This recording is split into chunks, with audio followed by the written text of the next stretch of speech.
ஷேய் ராஜேஸ்வரி முக்கால் சத்தியம்.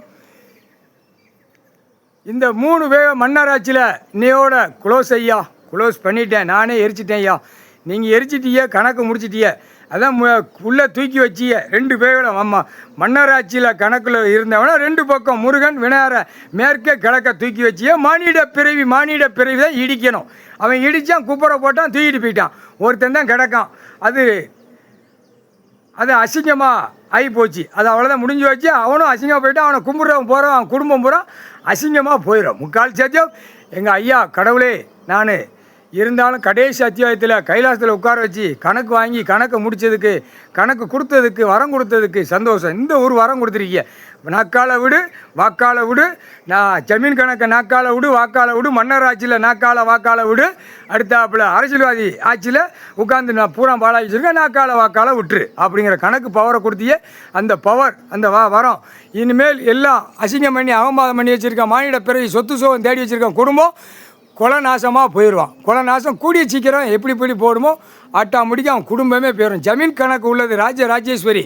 எல்லாம் கேட்டுக்கூடா. தமிழ்நாடு முழுவதும் அகம்பா சேட்டை பண்ணாத. என்ன, கடவுள் உட்காந்துருக்காரு, குடும்பம் உட்காந்துருக்கு. கையெடுத்து கும்பிட்டேன்னா ஏதோ முட்டு விவசாயம் பண்ணி திண்டு போ. இன்னும் திமிர்த்தனமாக இருந்து மீசையை திருக்கிட்டு ஆட்டிக்கிட்டு போனேன்னா அப்படியே உன் குடும்பம் கரு வேரோட அறுத்துருவார். முக்கால் சத்தியம், கரு வேரோடு அறுத்துருவார். கடவுள் உச்சியில் உட்காந்துட்டார்.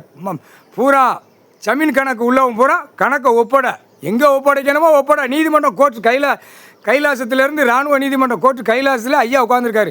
டெல்லி டு தமிழ்நாடு டெல்லி ஊடாலப்பட்ட மாதிரி நீதிமன்ற கோர்ட்டில் ஜமீன் கணக்கு பூரா உள்ளே ஒப்படைக்கலைன்னு அந்த நேரம் இராணுவ வானரப்பட உள்ளே வந்தவொடனே ஜமீன் கணக்கு தூக்கியில் ஒட்டுமொத்தமாக செயலறையில் போட்டு என்னென்ன சித்திரவதை எடுக்காரோ, என்னென்ன சித்திரவதை கொடுக்காரோ கண்டிப்பாக தண்டனை கொடுப்பார்.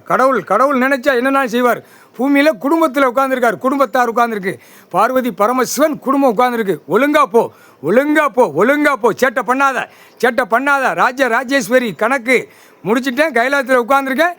நான் நாக்கால விட்டுக்கிட்டே இருப்பேன், சாபத்தை விடுவேன். அந்த சாபத்து கணக்கு எனக்கு இந்த ஜென்மத்தில் நீ தான் நாக்கால விடு அப்படின்னு சொல்லி கொடுத்துட்டார் வரோம்.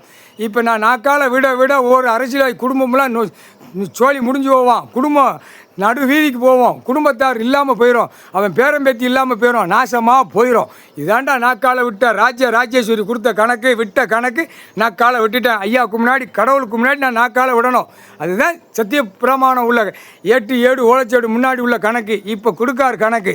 7 செம்ம அழிச்சு வச்சுருப்பான். நீ தான் நாக்கால விடு, சிவன் சொத்தை தின்னா நாசமாக போகட்டும்னு நாக்கால விடுன்னு சொல்லி கொடுத்தார்.